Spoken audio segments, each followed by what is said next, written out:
दोस्तों, आज हम बात करेंगे उस गायिका के बारे में जिसने बहुत कम उम्र में नाम और शोहरत कमाई, लेकिन खुद के पति ने जहर देकर मार डाला। लेकिन क्यों इसकी जिंदगी का अंत बेहद दर्दनाक रहा? एक ऐसा सच जिसे सुनकर रूह कांप जाती है।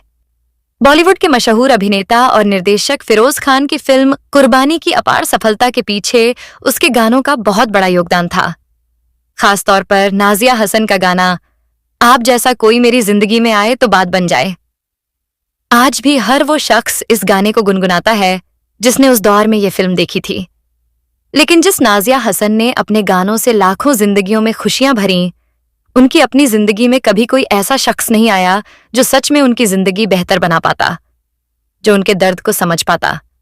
बल्कि इसके बिल्कुल उलट उन्हें ऐसा जीवन साथी मिला जिसने उनकी जिंदगी को नरक बना दिया। वो एक ऐसे दलदल में फंस गईं जिससे वो ताउम्र बाहर नहीं निकल सकीं। बहुत कम उम्र में इस पॉप सिंगर को कैंसर जैसी खतरनाक बीमारी का सामना करना पड़ा। लेकिन मौत से पहले उन्हें जिस डर और यातना से गुजरना पड़ा, उसकी कल्पना करना भी मुश्किल है। महज 15 साल की उम्र में बॉलीवुड के बड़े बड़े सितारों के साथ काम करने का मौका उन्हें उनके टैलेंट ने दिलाया।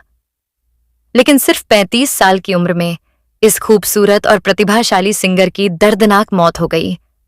नाजिया हसन को न सिर्फ मौत से पहले एक खौफनाक दौर से गुजरना पड़ा, बल्कि उनकी मौत के बाद भी उनका दर्दनाक सफर खत्म नहीं हुआ। कहा जाता है कि उनकी मौत के बाद भी उनकी लाश करीब 5 महीने तक तड़पती रही।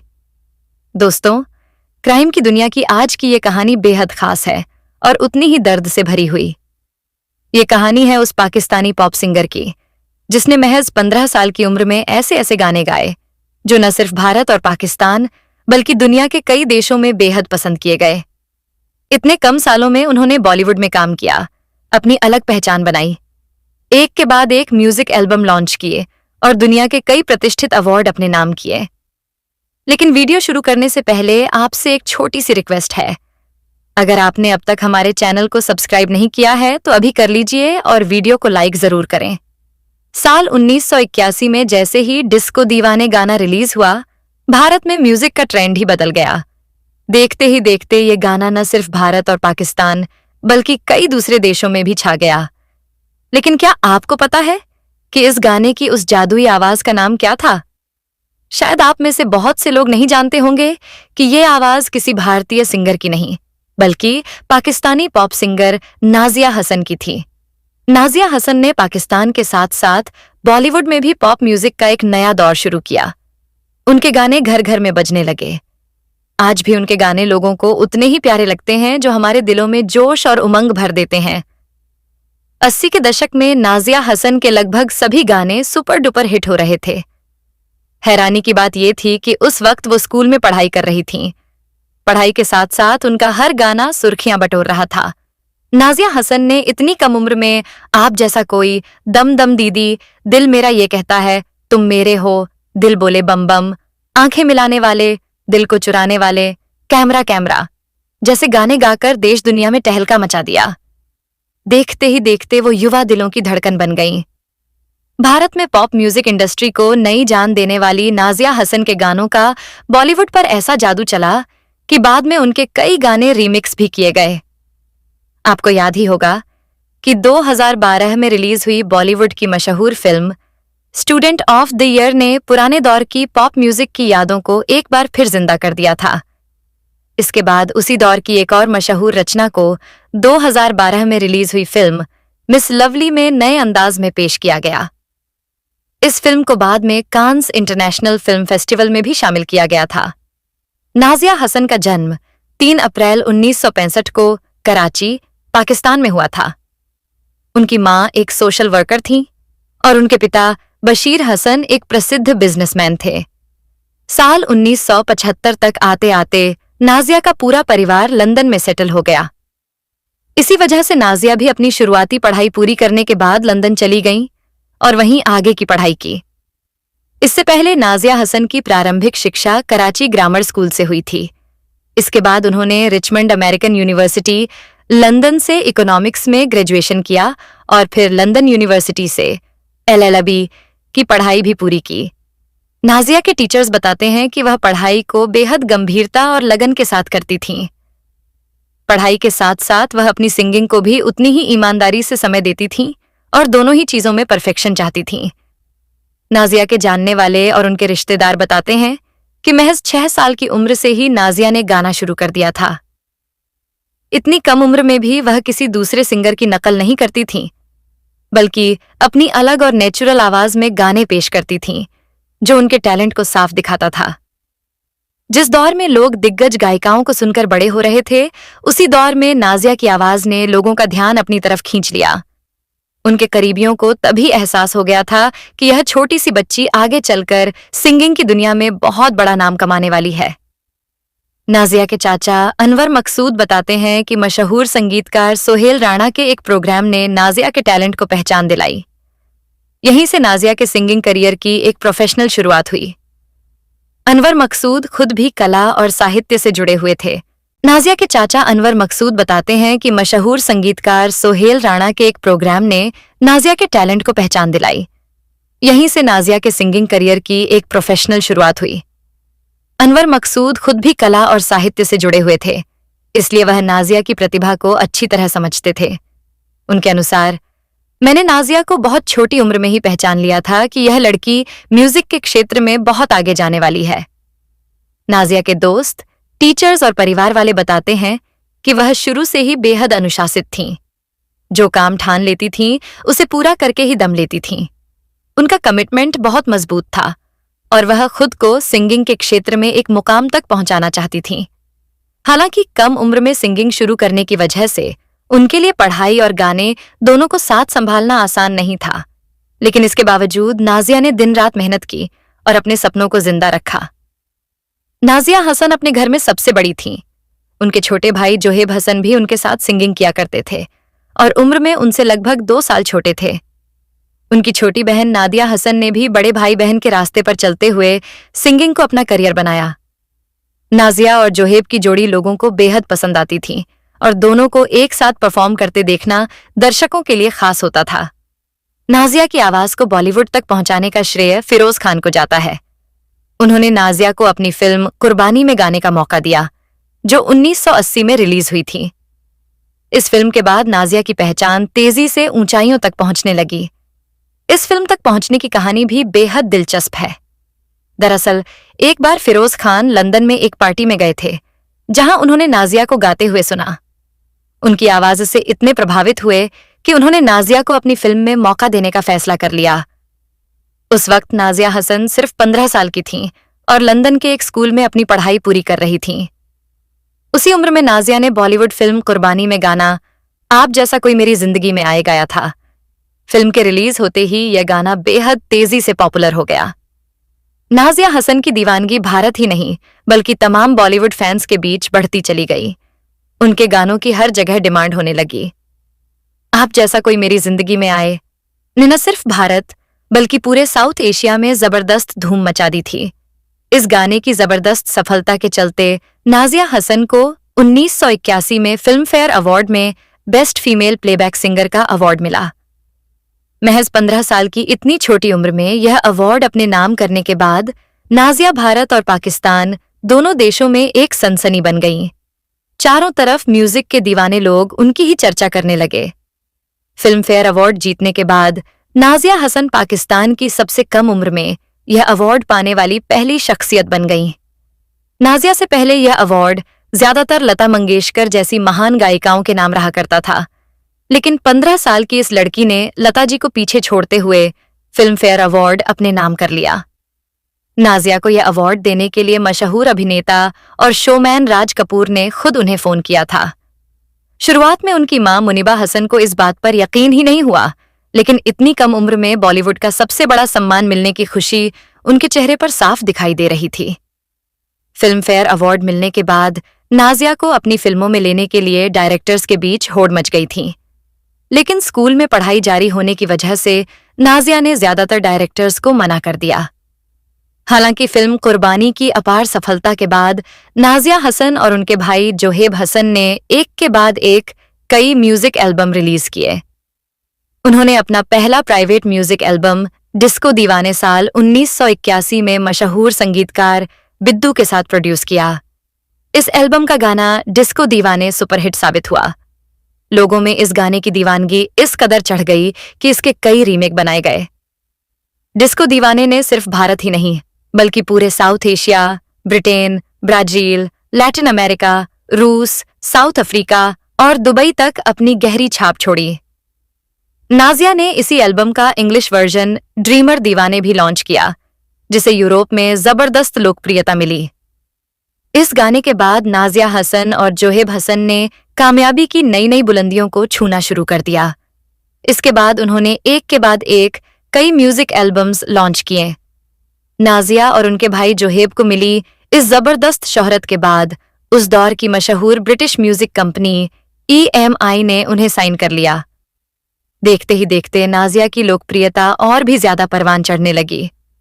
नाजिया हसन और उनके भाई जोहेब न सिर्फ सिंगिंग की दुनिया में नए नए कीर्तिमान स्थापित कर रहे थे, बल्कि उनके गानों की 6 करोड़ 30 लाख से ज्यादा रिकॉर्डिंग्स बिक चुकी थीं, जो उस दौर में अपने आप में एक बहुत बड़ा रिकॉर्ड था। साल 1982 में नाजिया हसन का म्यूजिक एल्बम बम बम रिलीज हुआ, जिसने पूरे भारत और साउथ एशिया में जबरदस्त टहलका मचा दिया। इसके बाद नाजिया हसन का 1984 में एल्बम यंग तरंग और 1987 में हॉटलाइन रिलीज हुआ। साल 1988 में उन्होंने मशहूर संगीतकार सोहेल राणा के साथ एक गाना भी प्रस्तुत किया। इसके अलावा नाजिया का आखिरी म्यूजिक एल्बम 1992 में रिलीज हुआ, जिसके जरिए उन्होंने ड्रग्स के खिलाफ जागरूकता फैलाने की कोशिश की। दरअसल नाजिया को उनके एक फैन का मेल आया था, जिसमें लिखा था कि उसका भाई नशे का आदी हो चुका है। इस मेल को पढ़ने के बाद नाजिया को एहसास हुआ कि नशा आज के समय में कितनी आम और खतरनाक समस्या बन चुका है, जिसने न जाने कितने घर तबाह कर दिए हैं। इसी सोच के साथ नाजिया ने यह एल्बम रिलीज किया, जो पूरी तरह नशा मुक्ति के संदेश पर आधारित था। इस एल्बम के साथ ही नाजिया हसन ने यह ऐलान कर दिया कि अब वह अपनी पर्सनल लाइफ पर फोकस करेंगी और यही उनका आखिरी म्यूजिक एल्बम होगा।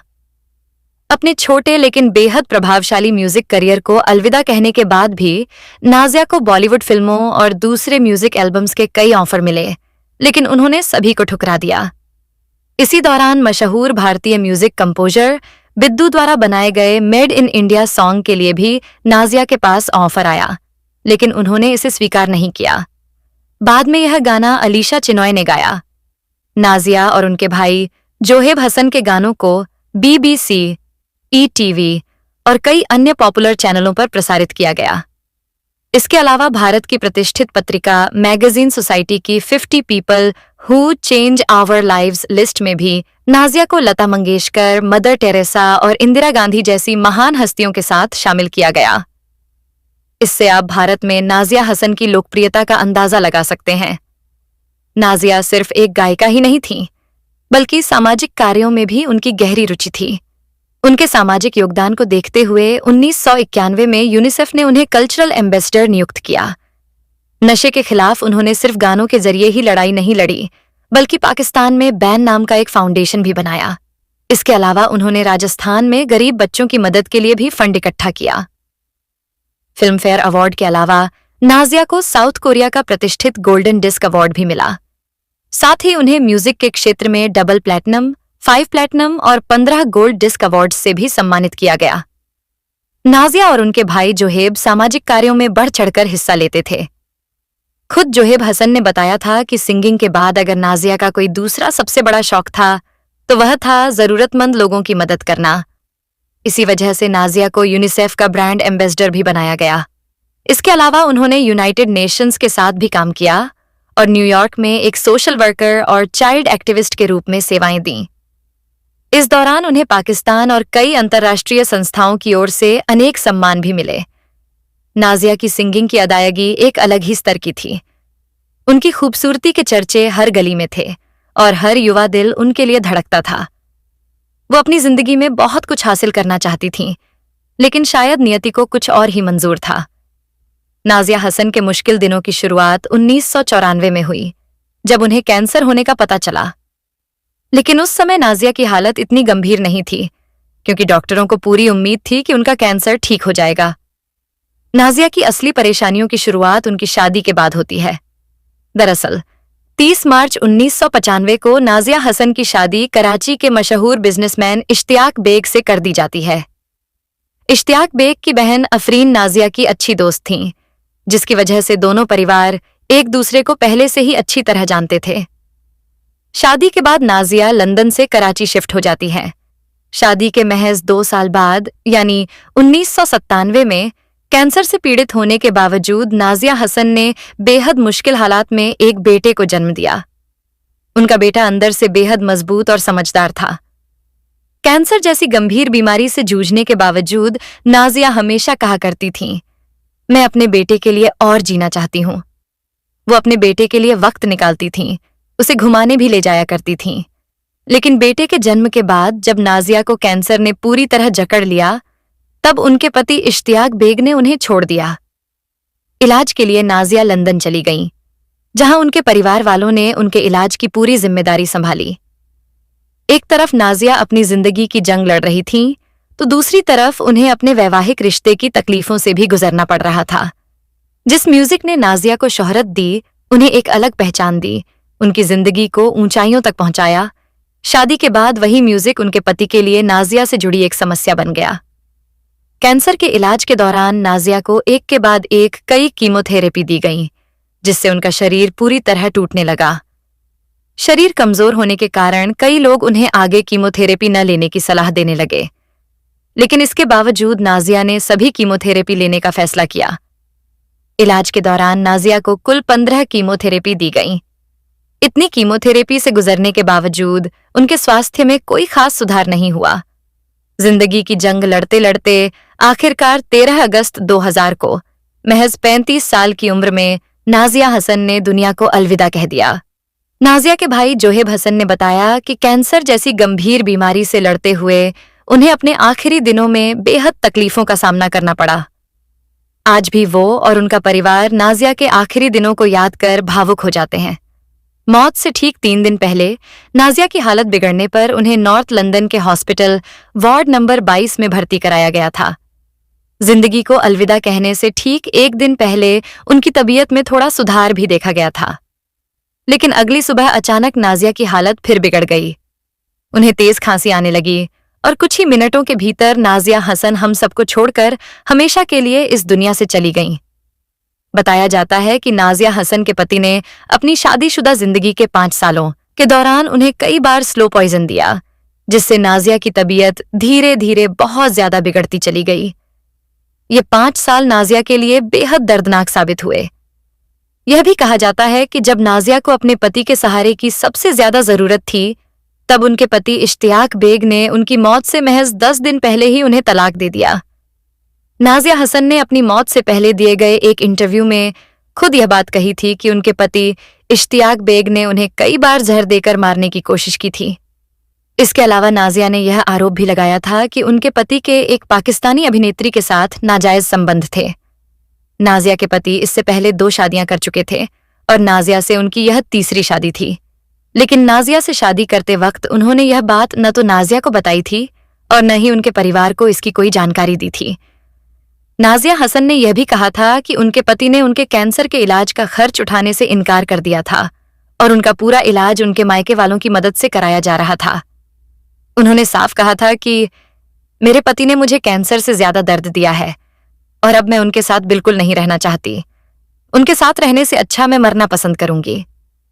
नाजिया के इन बयानों से उनकी शादीशुदा जिंदगी की दर्दनाक सच्चाई को आसानी से समझा जा सकता है। हालांकि नाजिया के पति इश्तियाक बेग ने हमेशा इन सभी आरोपों से इनकार किया। उनका कहना था कि नाजिया की मौत कैंसर के 2nd स्टेज की वजह से हुई थी और इसमें उनका कोई हाथ नहीं था। नाजिया ने अपनी मौत से पहले अपने वकीलों से कहा था कि वे इस मामले की जानकारी पुलिस को देंगी और इस बात की जांच कराई जाएगी कि उनके पति ने उन्हें कौन सा जहरीला पदार्थ दिया था। नाजिया के भाई जोहेब हसन ने बताया था कि उनकी बहन को कुछ ऐसी दवाइयां दी गई थीं जो कैंसर के साथ साथ उनकी मौत का कारण भी बन सकती थीं। नाजिया की मौत के बाद उनके शरीर को लगभग 5 महीनों तक जांच के लिए सुरक्षित रखा गया था। स्कॉटलैंड यार्ड द्वारा की गई जांच में यह सामने आया कि उनकी मौत प्राकृतिक कारणों से हुई थी, लेकिन नाजिया ने अपनी मौत से पहले साफ तौर पर कहा था कि उनके पति ने उन्हें मानसिक और शारीरिक रूप से बहुत ज्यादा टॉर्चर किया था, जिसका सीधा असर उनके स्वास्थ्य पर पड़ा। नाजिया की मां मुनिबा हसन बताती हैं कि नाजिया ने कभी भी अपनी बीमारी, दर्द और हालातों का जिक्र उनसे नहीं किया। वो अकेले ही अपने सारे दुखों का बड़ी हिम्मत से सामना करती रहीं। उनका कहना है कि नाजिया के कुछ गाने जैसे उनकी जिंदगी की सच्चाई बन गए थे। पहले कैंसर जैसी गंभीर बीमारी और फिर शादी के बाद ऐसा लगा जैसे उनकी जिंदगी पर दुखों का पहाड़ टूट पड़ा हो। नाजिया की मां उनसे अक्सर कहा करती थीं, बेटी, तुम जिस कोने में भी बैठ जाती हो वह कोना रोशनी से भर जाता है। जब भी नाजिया के दोस्त और चाहने वाले उनकी मां से मिलते तो नाजिया की तारीफ करते नहीं थकते थे। यह सब सुनकर उनकी मां की आंखें भर आती थीं और उन्हें एहसास होता था कि उनकी बेटी सचमुच खास थी, अद्भुत थी, अनोखी थी, सबसे प्यारी थी। लेकिन अफसोस, वह मासूम चेहरा अब हमारे बीच नहीं था।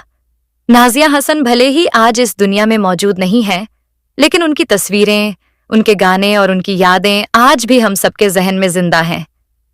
नाजिया हसन को इस दुनिया से अलविदा कहे हुए लगभग 23 साल हो चुके हैं, लेकिन उनके गाने आज भी उनके चाहने वालों की जुबान पर जिंदा हैं।